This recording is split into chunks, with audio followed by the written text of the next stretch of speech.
Good morning, everyone. Thanks for joining us for the November public meeting. I'm Linda Muma, a Public Information Officer with CalRecycle.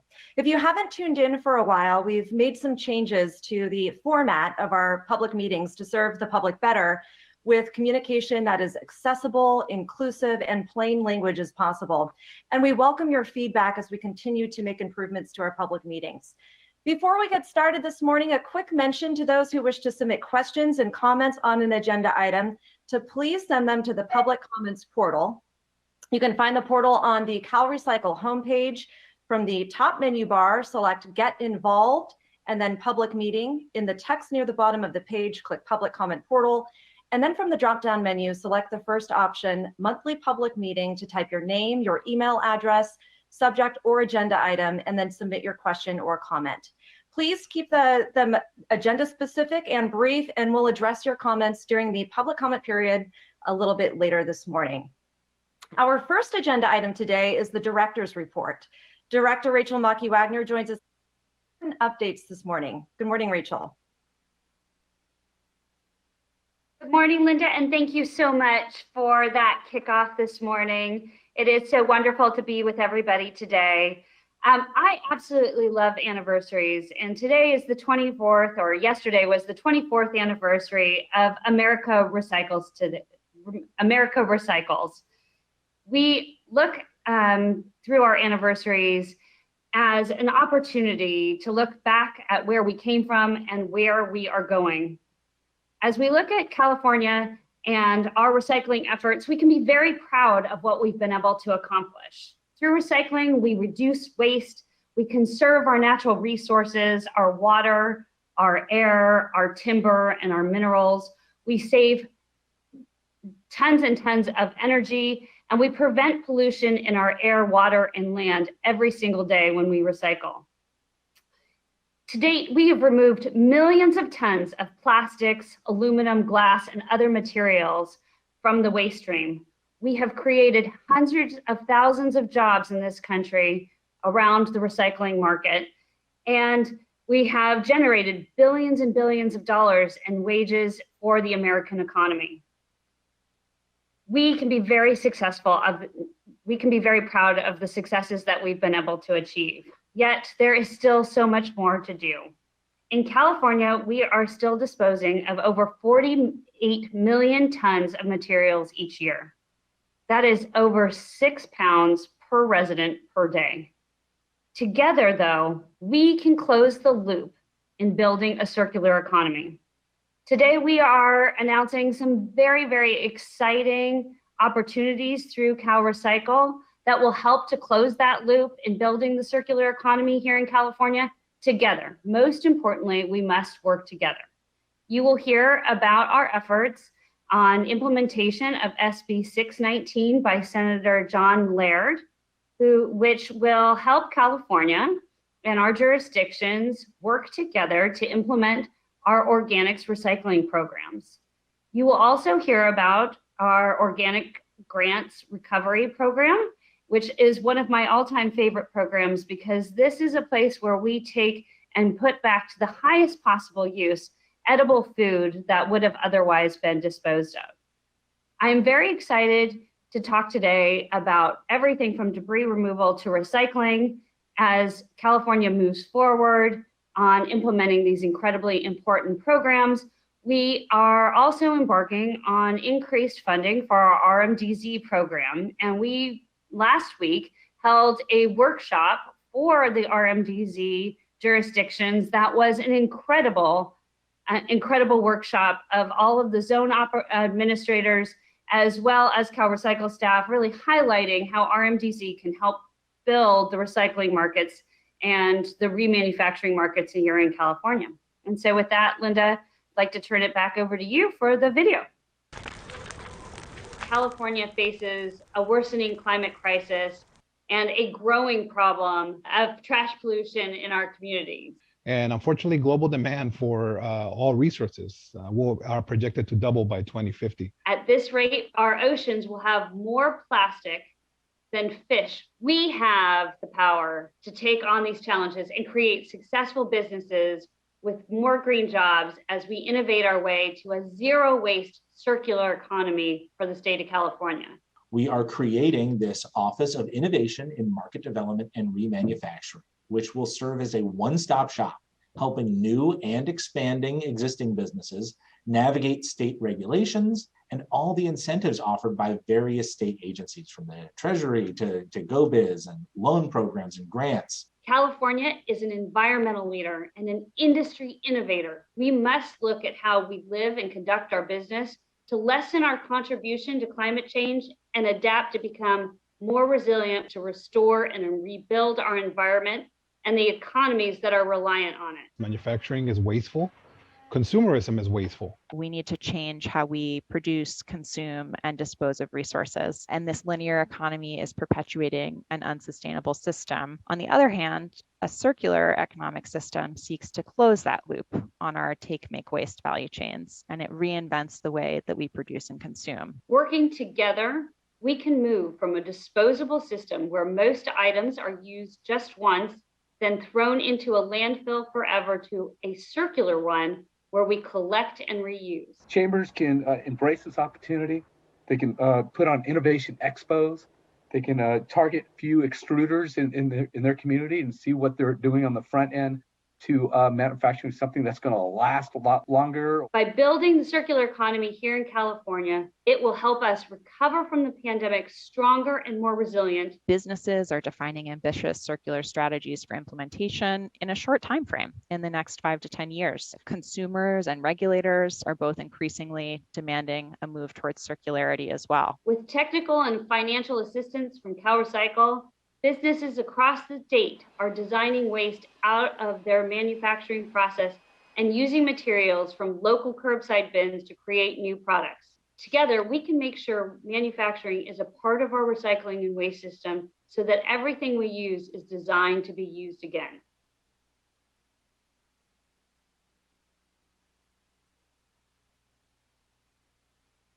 Thank you so much for those important updates, Rachel, and it was a great conversation on that webinar.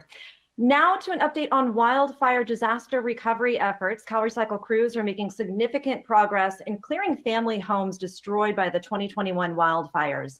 Doug Thorley of Colfax lost his home in the river fire. He's seeing debris cleared from his property much earlier than expected. This has been really good. And I actually didn't really think that it would happen much before Thanksgiving.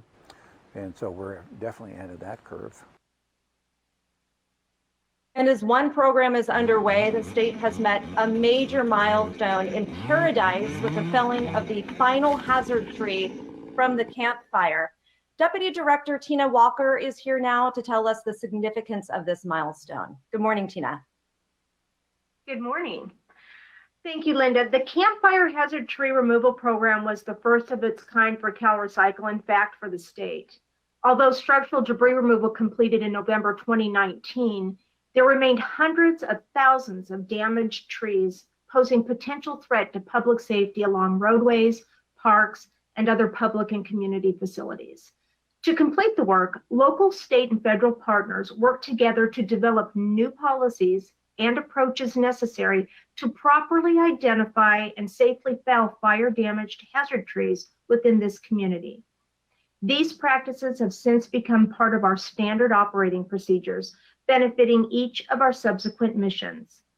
Thank you to the CalRecycle staff and all of the public and private partners who have worked so diligently for 3 years so that survivors can finally come home and rebuild their lives. Again, to all involved, thank you for your commitment to this mission and your monumental efforts to help California recovery efforts. It truly is greatly appreciated. The 2020 statewide disaster debris removal operation has concluded in Bay, Inland, and South branches. North Branch operations has completed structural debris removal, and tree felling operations will continue through the end of the year. The 2021 disaster debris removal operation has been underway since early October and was the quickest and most efficient mobilization and deployment of resources to date. CalRecycle was in fact mission tasked to respond to the impacts of 8 fires across 10 counties before fires were fully contained. And in the first 2 weeks of structural debris removal operations, the crews were able to clear over 200 parcels. Since then, CalRecycle has been mission tasked with 7 additional fire events, and an additional structural debris and hazard tree removal contract is now being advertised to ensure those additional crews will be in the field and operating by mid-December.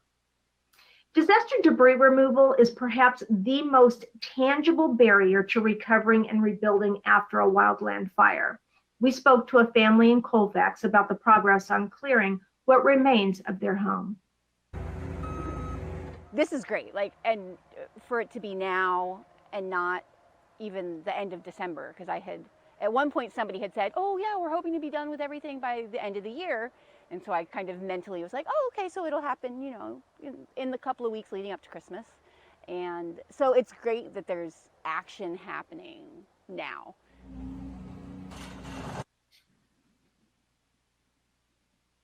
CalRecycle continues to look for ways to improve and expedite disaster recovery efforts in California.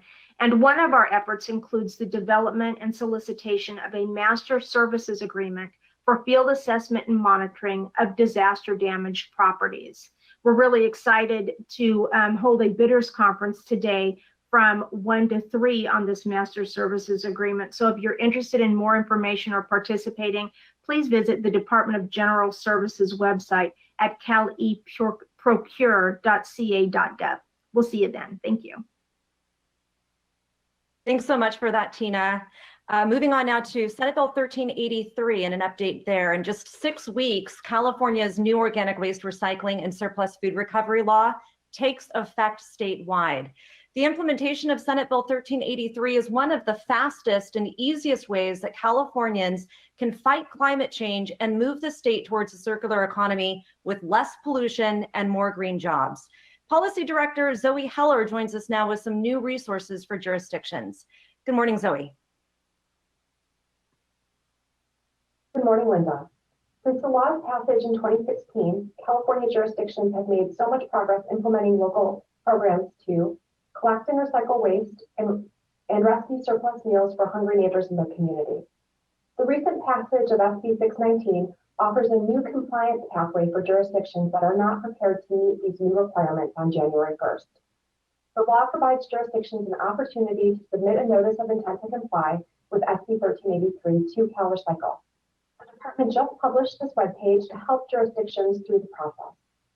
This Thursday at 9 a.m., CalRecycle will host a webinar detailing the requirements for jurisdictions to submit a notice of intent to comply with the SB 1383 regulations. We'll cover the submission and approval requirements and end with a question and answer session. You can take part in the webinar by registering on this GoToWebinar link, or you can watch the webcast from this CalRecycle broadcast link. For additional information or to submit questions ahead of time, you can email noic@calrecycle.ca.gov. As a reminder, we are continually updating and adding information and resources to our short-lived climate pollutant page. To ensure you're notified of the latest updates, please sign up for the SLCP listserv. Please continue to reach out to CalRecycle for any technical assistance regarding SB 1383. We're available for meetings and presentations. Thanks so much, Zoe. To cut landfill climate emissions and help feed the 1 in 5 Californians who don't have enough to eat, Senate Bill 1383 requires local governments to redirect still fresh surplus meals to neighbors in need. As part of California's latest $270 million in circular economy investments, CalRecycle just opened applications for $2.8 million in new grant funding for local edible food recovery projects. Take a look at this short video on how local food rescue projects make a difference in our communities. Preventing food from rotting in landfills is one of the fastest, most effective ways California can fight climate change. Every year, our state throws away about 1.8 billion unsold still fresh meals. During COVID, hunger tripled in California. Now, 1 in 5 Californians don't have enough to eat. To cut waste that causes landfill methane emissions, California's climate law, going into effect on January 1st, requires wholesalers, grocery stores, and other food businesses to donate their surplus, still fresh food to Californians in need. What we do is we go ahead and collect all the donations available throughout here in the LA area and in the growing areas in Southern California. We aggregate it, consolidate it, and create mixed loads of produce to our recipient agencies. CalRecycle's food recovery grants have already directed 142 million meals to Californians in need since they started in 2018. CalRecycle's new edible food recovery grant program is a little different than previous CalRecycle investments in the food rescue and food waste prevention space. Deputy Director Matt Hennigan is here with the eligibility and award criteria for this new grant program. Good morning, Matt. Good morning, Linda. Thank you so much. Our edible food recovery grant program is part of Governor Newsom's California Comeback Plan, and the latest budget investments, part of a $15 billion climate package, which includes $270 million to support the circular economy. So California's Food Waste Prevention and Rescue Grant Program traditionally had been funded with cap and trade proceeds. And since 2018, that resulted in $24 million to 80 local government, nonprofit, school, and university projects, 142 million fresh meals rescued and fed to Californians in need, reduced climate emissions equal to taking 34,000 cars off the road for a year, and 394 local jobs collecting, storing, transporting, and distributing the surplus food. This year, the Edible Food Recovery Grant is funded through a general fund appropriation. And that change from GGRF funding, greenhouse gas reduction funding, to general fund allowed us to re-examine our approach to how we evaluate and rank these projects. In doing so, staff was able to simplify the application process and consider new metrics for ranking. And in this round of grants, we are focused on increasing capacity to recover surplus food, targeting the most food insecure communities, and prioritizing qualifying tribal communities. So changes have been made. If you're a prior grantee, I encourage you to read through the RFA that you can, this is called a request for action that's attached to today's agenda for all the detail on how CalRecycle addressed these priorities in the grant criteria and application ranking process. Some of the changes that you'll want to note are that food waste prevention projects must also include a food rescue and redistribution component. For example, a project to modernize food ordering, production, and handling practices to reduce preparation waste is still eligible, but that same project also must include a food recovery component that recovers edible food that would have been destined for landfills and redistributes it to feed people. You'll also see that for-profit businesses are no longer an eligible applicant, but they can still be hired by grantees to do the transporting and storing and other work of the grant. They just are not directly eligible applicants. And we are also giving funding priority to tribal organizations and particularly food insecure communities. Some of the typical eligible expenses that the grant could cover and have covered in the past are refrigerators, refrigerated trucks, food preparation equipment. Things like salaries, software, public education are eligible, but will be capped at a certain percentage of the total grant award. There is $2.8 million available this fiscal year, and another $1.9 million are available next fiscal year. The maximum grant award is $150,000, and so when you're thinking about the scope of your project, keep in mind that the minimum grant award is $150,000 and that the maximum grant award is $250,000. So try to stay within that scope. Applications are due December 16th, but the question and answer period closes in, I believe it's November 22nd. So get those questions in as soon as you can. Thank you. Moving on to our next grant program. This is another brand new piece of the $270 million package, circular economy package.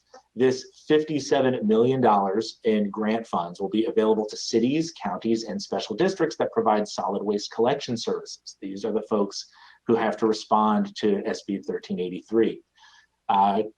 Our team is seeking public comment on the proposed criteria for these 1383 local assistant grant program.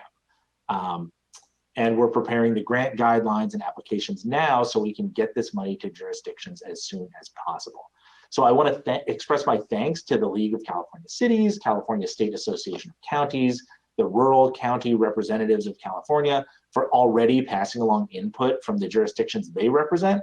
But if you're from a local jurisdiction and would like to share your input on how this grant can be most helpful for you, please do email us at this grant@calrecycle.ca.gov by November 19th. So hurry up with those comments. Again, a lot more detail is linked from today's agenda, so please find that agenda online and check out the details. Some of the proposed eligible projects, which include expenses for personnel, consultants, equipment, vehicles, software, and other expenditures in areas related to collection, education and outreach, edible food recovery, capacity planning, responding to the procurement requirements, responding to the record keeping requirements, enforcement and inspection, how the local government will enforce and inspect the rules on their businesses, and program evaluation. So in any of those categories, personnel, consultants, equipment, vehicles, software are eligible expenses. You'll also find some of the guidelines and requirements that we are planning to put in on this grant. We're looking at an indirect cost cap of 10% of the total grant award. We're going to be requiring detailed summaries, letters of authorization, city council resolutions, and other application requirements. And I specifically want to note a connection between the grant funds and the adoption of a 1383 enforcement ordinance or other compliant enforcement mechanisms. Those that are able to certify that they will adopt and submit an ordinance to CalRecycle by April 1st will receive funding in the first round. And I'm sure the local governments watching know getting this money earlier is much more helpful. That first round is the spring of 2022.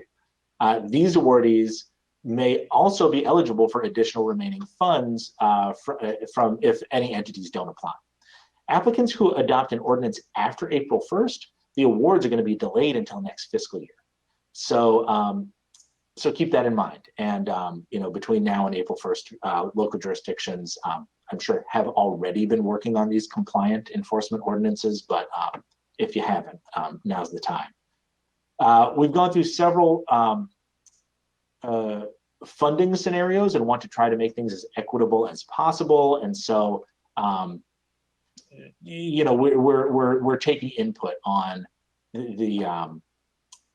on how to handle the base amount available to every jurisdiction versus how it should scale based on population. So again, I want to remind you, resolutions are required for all applicants, and we highly recommend you begin preparing them now.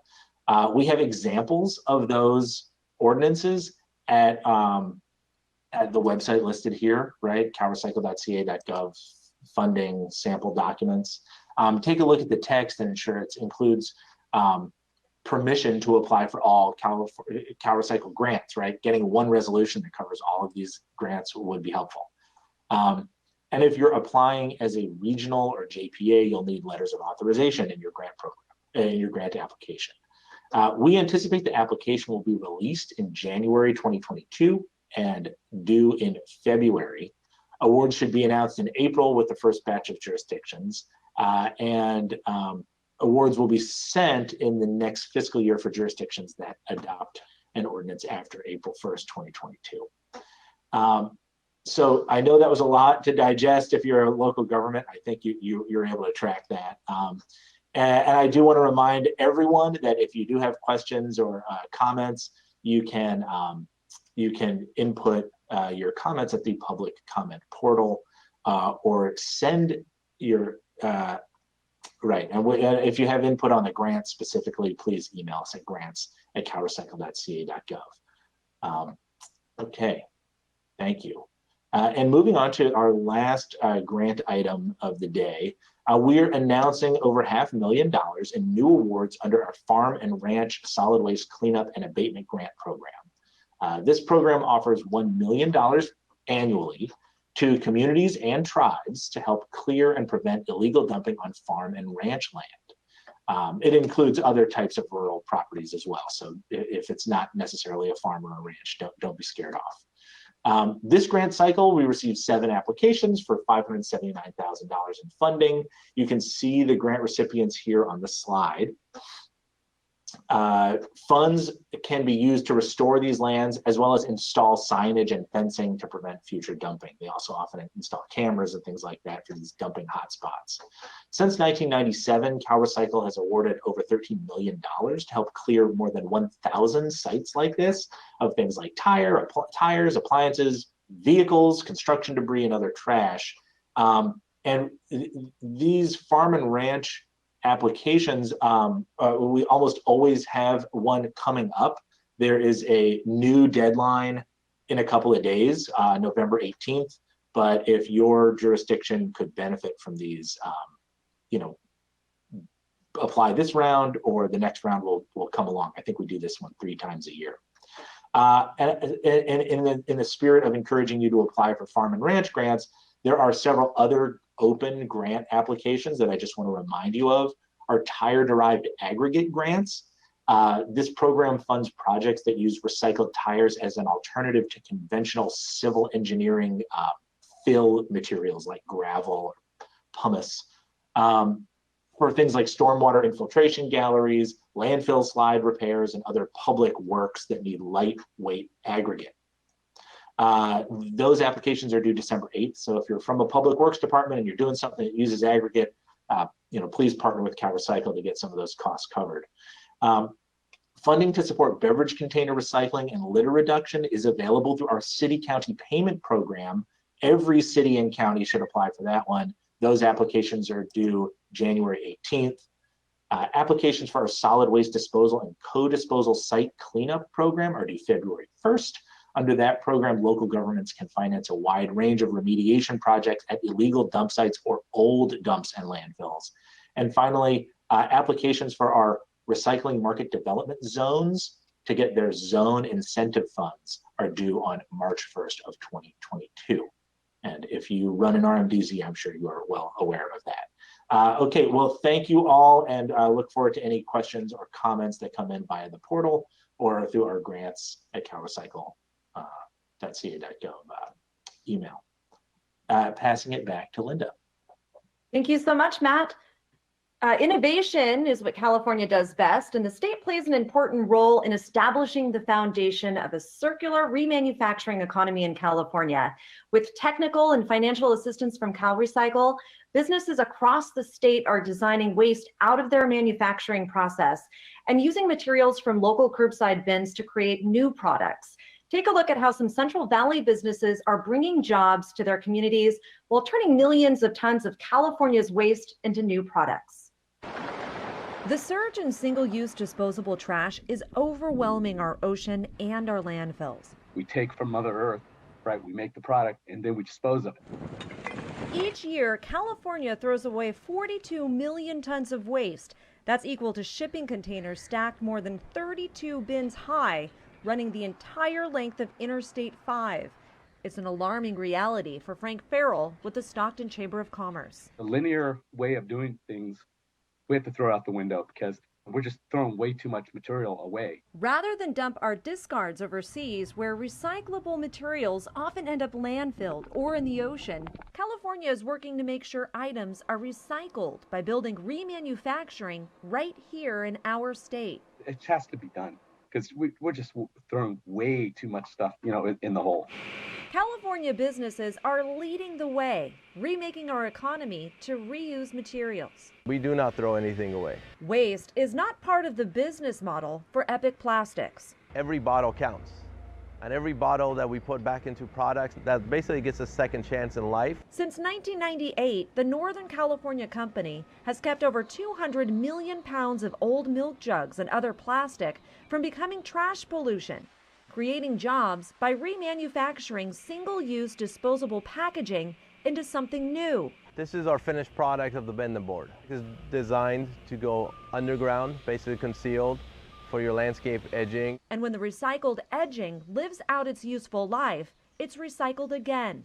It's going to get a second chance in life, and it's going to become products that people can use. A circular economy model that reduces waste and pollution by growing green businesses that safeguard the health and well-being of their communities. We have all kinds of safety procedures and process. Under California's strict environmental standards, recycling businesses use technology and best practices to keep neighborhoods clean and keep traffic, odor, and noise pollution in check.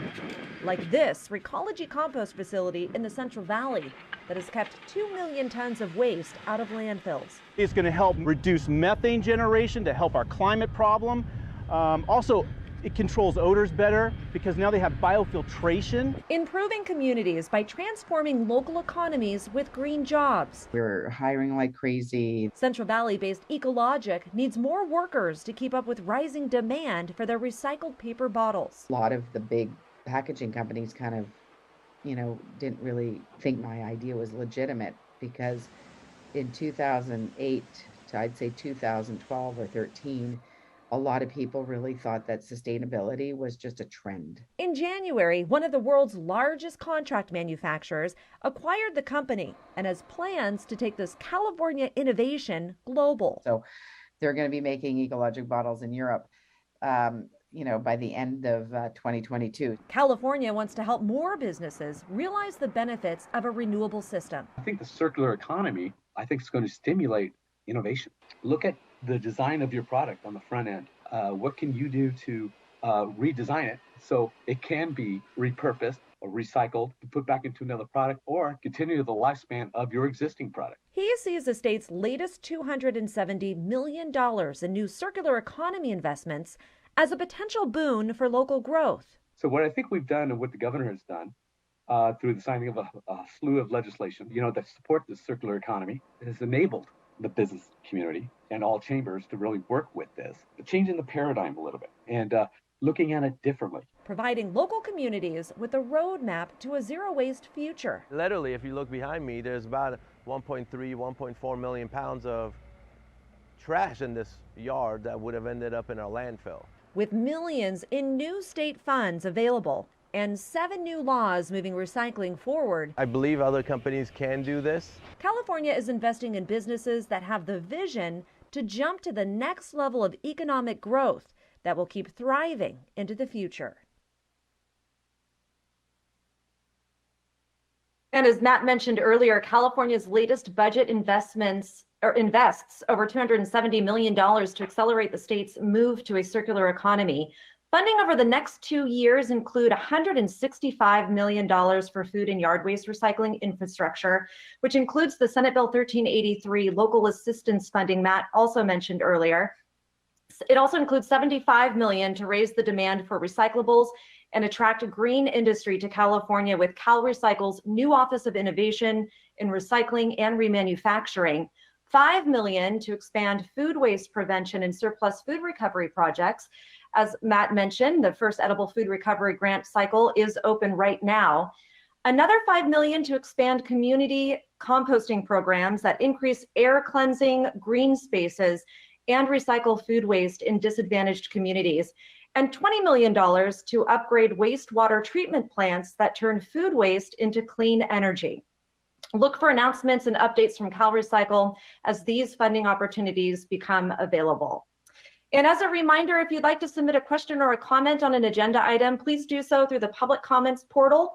You can see the instructions there on your screen. From the CalRecycle homepage, select public meeting In the text, click on Public Meeting Portal, and then in the drop-down menu, select Monthly Public Meeting, and make sure to include your name, your email address, and subject or agenda item. And also, please keep your submissions brief and make sure to indicate which agenda item you are addressing so that Zoe and Maria can make sure that they are directing them to the correct person during the public comment period coming up just a little bit later. Now to an update on California's beverage container recycling program, which helped California recycle over 426 billion containers since the bottle bill passed in 1986. Deputy Director Amy Cameron joins us now with how the department works to safeguard the funds consumers pay when purchasing CRV beverages. Good morning, Amy. Good morning. Thank you, Linda. CalRecycle works diligently to prevent and combat fraud perpetrated against the California Beverage Container Recycling Fund with robust internal monitoring, reviews, inspections, and investigations. We also partner with other state agencies to stop criminal groups from bringing out-of-state beverage containers into California for redemption. Since consumers outside of the state don't pay the nickel or dime on CRV beverage purchases, these materials are not eligible for CRV refunds. To help prevent out-of-state recycling fraud, California law requires importers to submit an imported materials report, otherwise known as an IMR, to document any time they bring in more than 25 pounds of aluminum, bimetal, or plastic empty beverage containers, or more than 250 pounds of glass beverage containers. Anyone importing 25 or more pounds of any empty beverage container material must get a proof of inspection from one of the 16 California Department of Food and Agricultural inspection checkpoints located along California's borders. It is against the law for drivers to circumvent these checkpoints or fail to stop for load inspections. CalRecycle's data analysis and risk evaluation unit then processes these reports, which totals nearly 37,000 imported material reports since the program started in 2014. Staff review the data and act on any suspicious activity by following up with the driver or the receiver of the materials. Our staff may also refer suspicious activity to CalRecycle's enforcement partners at the California Department of Justice.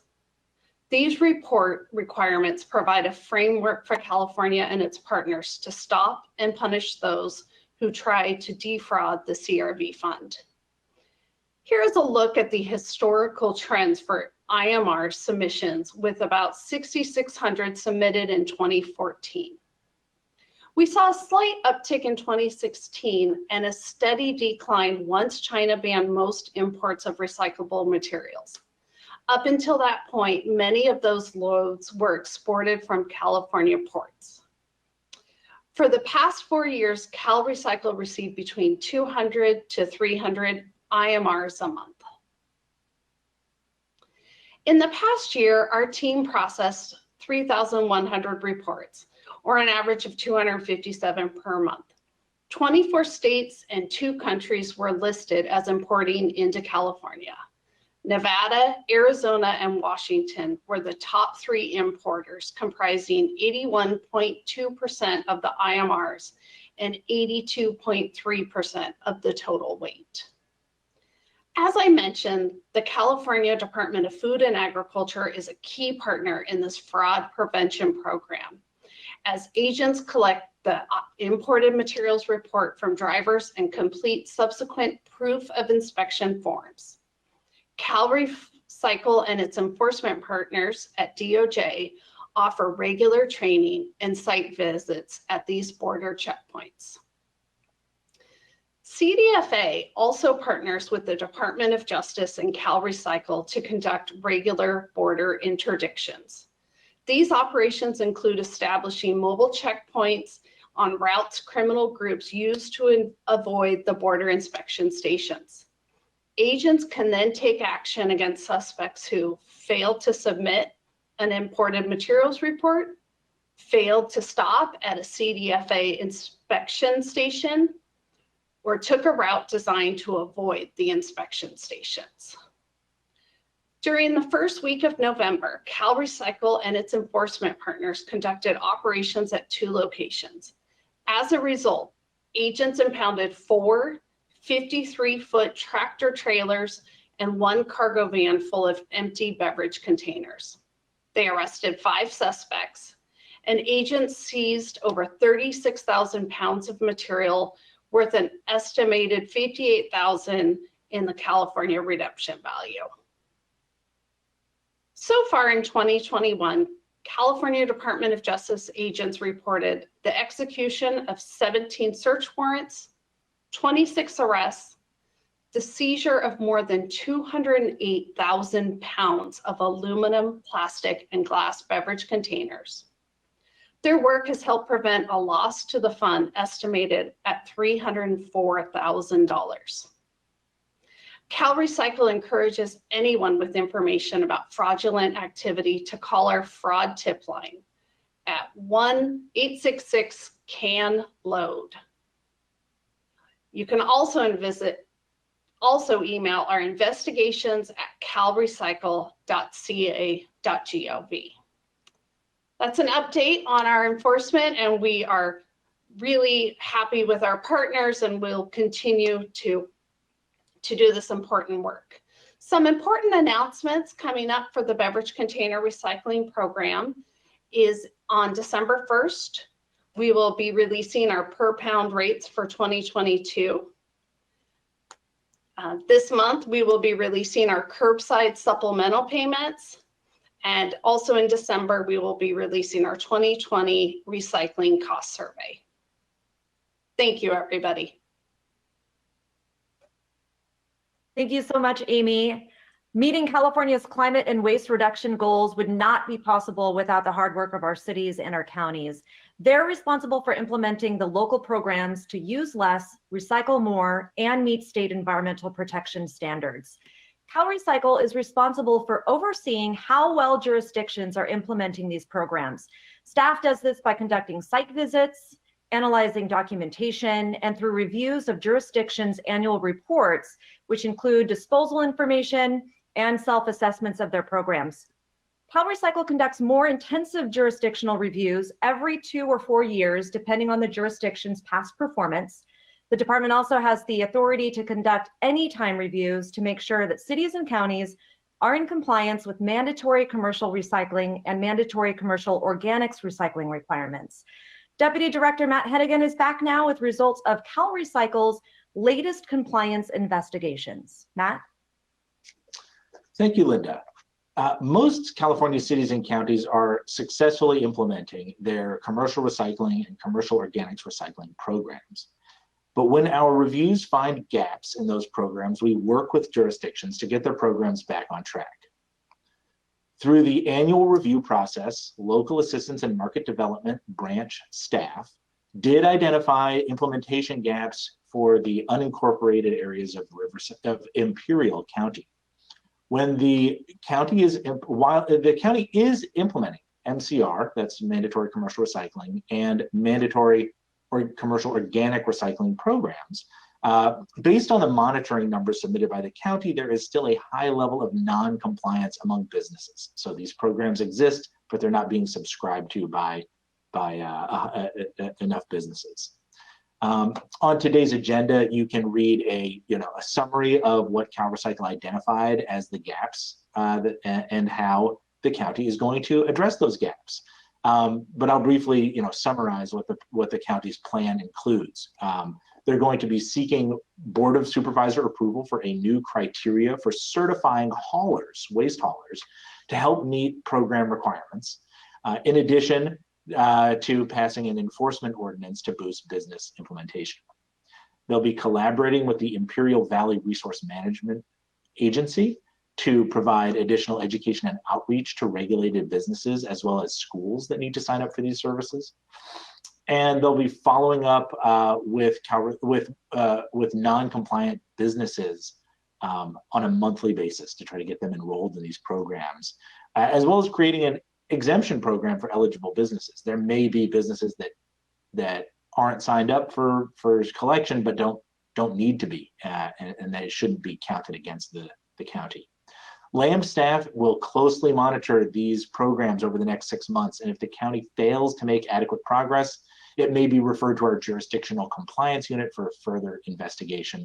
This item has been delegated to me for signing.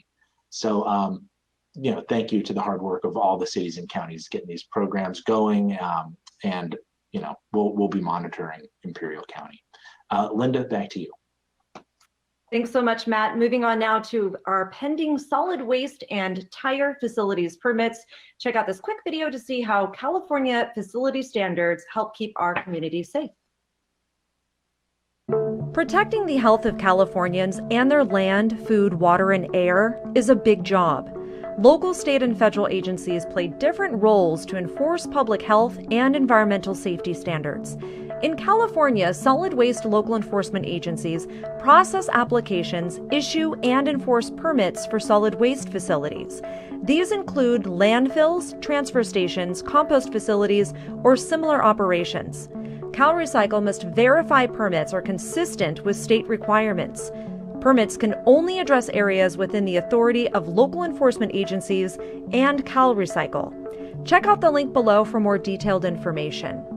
Emergency waivers allow temporary changes to solid waste permit requirements in response to local or state disasters. Local enforcement agencies may approve the waivers, which are good for up to 120 days and may be extended.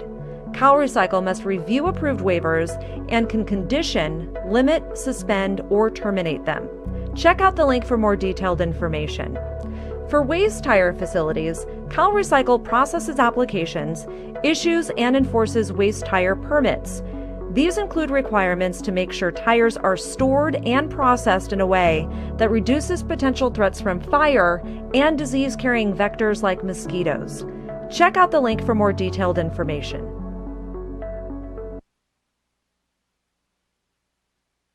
CalRecycle is committed to protecting public health and safety by ensuring that California's waste regulations are followed. Branch Chief Paulina Lawrence joins us now with a statewide update on facility permits. Good morning, Paulina. Good morning, Linda. Thank you. First of all, I'd like to start off with those solid waste facility permits that the department has either issued or concurred since the last public meeting. The department issued on October 26, 2021, a modified solid waste facilities permit, compostable material handling permit for Modesto Co-Compost Facility. This facility is located at 7001 Jennings Road in Modesto, which is in Stanislaus County. The facilities permit action was needed by November 3rd, 2021. This facility is within CalRecycle's jurisdiction, acting as enforcement agency for that county. Continuing on the agenda from last month is Universal Waste Systems, Inc. This is a material recovery facility and transfer station. It's located at 9016 Norwalk Boulevard in Santa Fe Springs in Los Angeles County. This is a revised solid waste facilities permit. Action is needed by November 23rd, 2021. Also continuing on the agenda is El Nido Central Valley Composting Facility. This facility is located at 13757 South Harmon Road in El Nido, which is in Merced County. It's a revised solid waste facilities permit. Action is needed by November 30th, 2021. Also continuing is East Lake Sanitary Landfill, located at 16015 Davis Avenue in Clear Lake, which is in Lake County. This is a revised solid waste facilities permit. Action is needed by December 11, 2021. And then also, lastly, continuing on from last month is Recology Hay Road, located at 6426 Hay Road in Vacaville, which is in Solano County. This is a revised solid waste facilities permit. Action is needed by December 12, 2021. New to the agenda for this month is Lost Hills Environmental Waste Facility. It's located at 14045 Holloway Road, Lost Hills, which is in Kern County. This is a revised solid waste facilities permit. Action is needed by December 20th, 2021. Preliminary review of the permit package indicates the following proposed changes. Change in facility name from HM Holloway to Lost Hills Environmental Waste Facility. Increase in operating hours from 6 a.m. to 5 p.m. to 24 hours per day, 7 days a week. There's also an increase in permitted tonnage from 2,000 tons per day to 3,753 tons per day. An increase in permitted vehicles from 91 vehicles per day to 313 vehicles per day. There'll be additional solid waste types allowed for disposal and additional material types for alternative daily cover. And lastly, there'll be the addition of a compost activity. Also new to the agenda is Johnson Canyon Sanitary Landfill, located at 31400 Johnson Canyon Road. This is in Gonzales, which is in Monterey County. It's a revised solid waste facilities permit.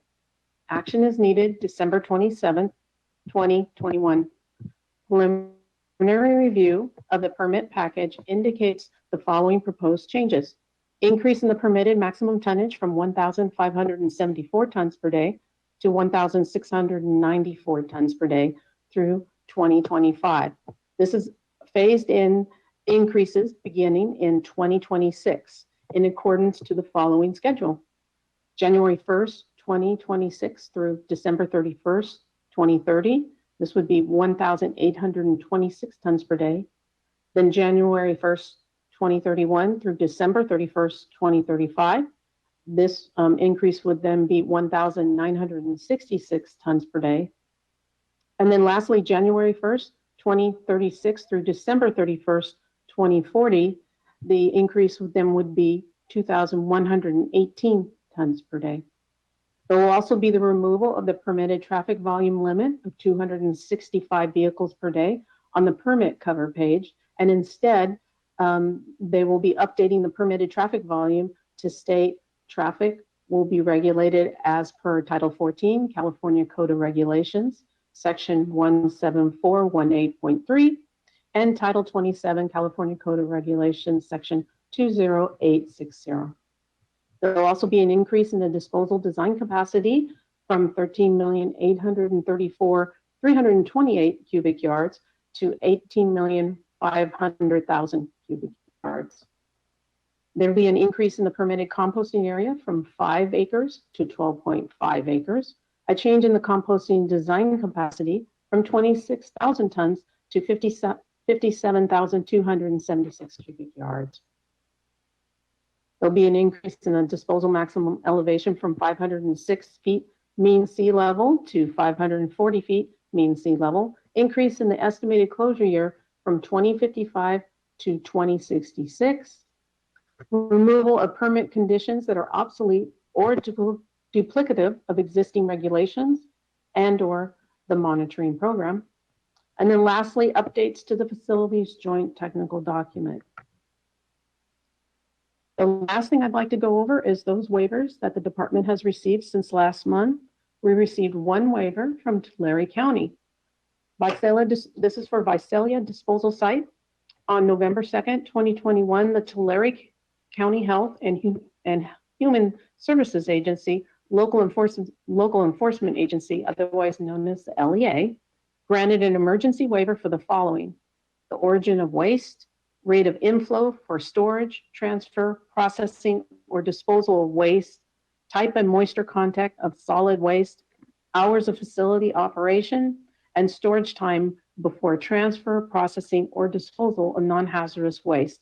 And this is until March 2nd, 2022. This is due to the emergency resulting from the KMP and the Windy fires. That's all I have for this month. Back to you, Linda. Thank you so much, Paulina. Before we open it up to the public comments this morning, we'd like to remind everyone that you can find more information on each of the agenda items we discussed today by visiting the CalRecycle homepage, selecting public meetings, and then clicking on today's date to download the meeting agenda. And that's where you can find more in-depth information on today's items, as well as links and contact information should you have any questions. We are working to make the process easier for you, but this is how you can access that information for the time being. And now let's send it over to Zoe Heller and Maria West to address the public comments this morning.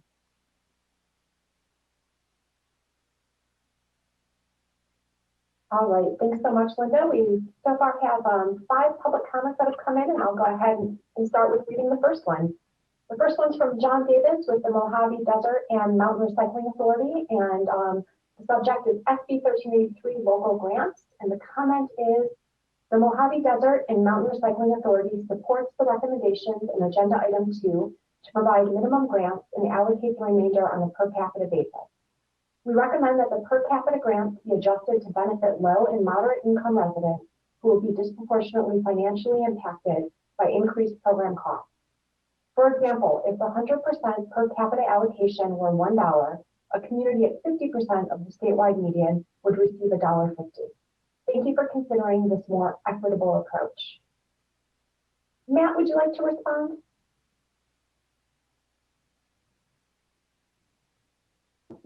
Sure. Yeah, I think that's a valid comment. Thank you for bringing that to us. You know, that's we really are focusing on the most food insecure communities right now, and I think there will be a lot of overlap between those groups. And so, right, that's definitely the spirit of what we're trying to accomplish with this new ranking system that we've proposed. So, yeah, thank you for the comment. Thanks, Matt. And if you wouldn't mind staying on, the next question is also related to the SB 1383 local assistance grant. And this comment is from Ashley Straticus with the city of Encinitas. And her comment reads, hello, I would like to see activities and materials related to canvassing / door-to-door outreach included in eligible projects. Thank you. Yeah, thank you. That's great input. I believe that outreach activities may be capped at a certain percentage of the grant, but it is considered an eligible expense.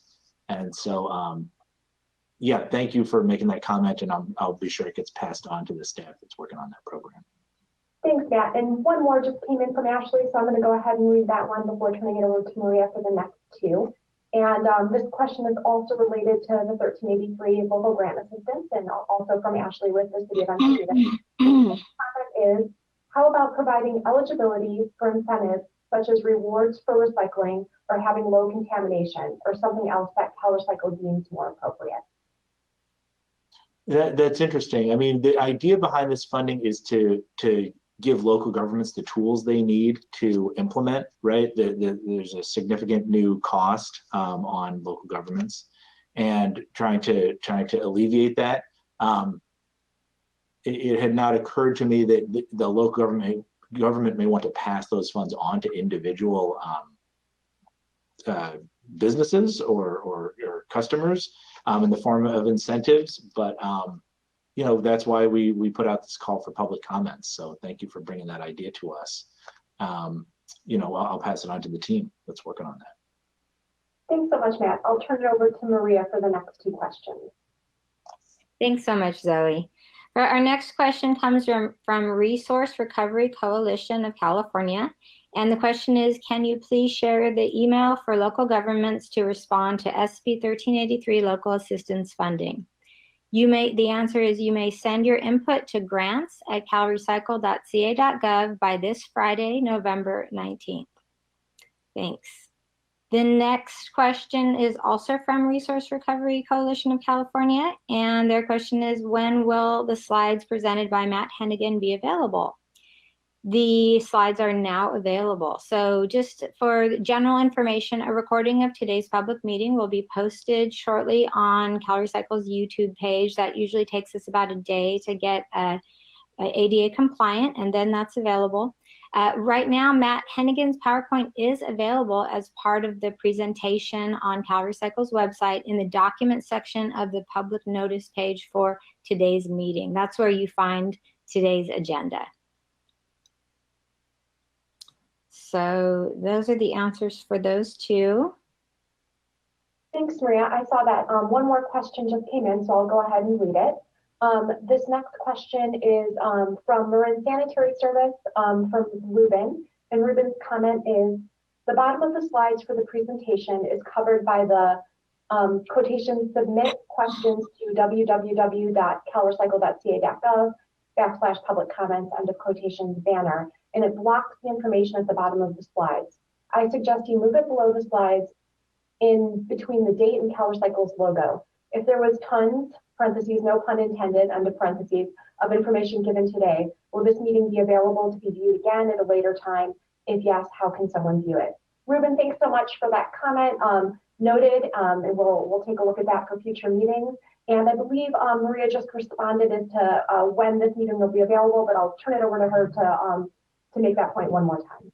Yes, so today's meeting will be available on our YouTube page, and that should be available in about 24 hours. We just take a little while to make it ADA compliant. Additionally, we are launching a page this week that will also feature today's meeting, all the shorter videos from today's meeting, and then all the videos from the last few months of meetings and the shorter videos pulled out of those as well. So we'll have a public meeting archive page available on our website, and the web team should have that up by the end of the week. Oh, you're muted, Zoe. I just said thank you so much, Maria, and that does it for our public comments for today. Thank you. Fantastic. Thanks so much, ladies. Just wanted to say thank you to everyone who participated in the public meeting today. We hope that you enjoyed the new format designed to make communication accessible, inclusive, and as relevant as possible. Rachel, I just saw you pop on. So did you have something that you wanted to add? No, I just wanted to do what you were doing much more eloquently than I could do, Linda, which was just thank everybody for attending today. And there was a lot of information in today's meeting. So please do reach out to CalRecycle on any questions that you have about any of our grant programs or any of the other information that was shared today.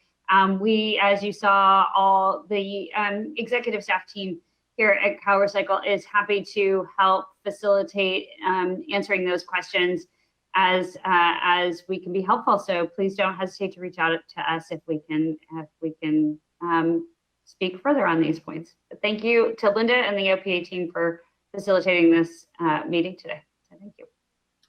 Thanks, and we welcome your feedback. So feel free to leave us a comment on the public comment portal page. And in the meantime, have a great rest of your morning and week, and we'll see you back next month in December. Goodbye, everyone.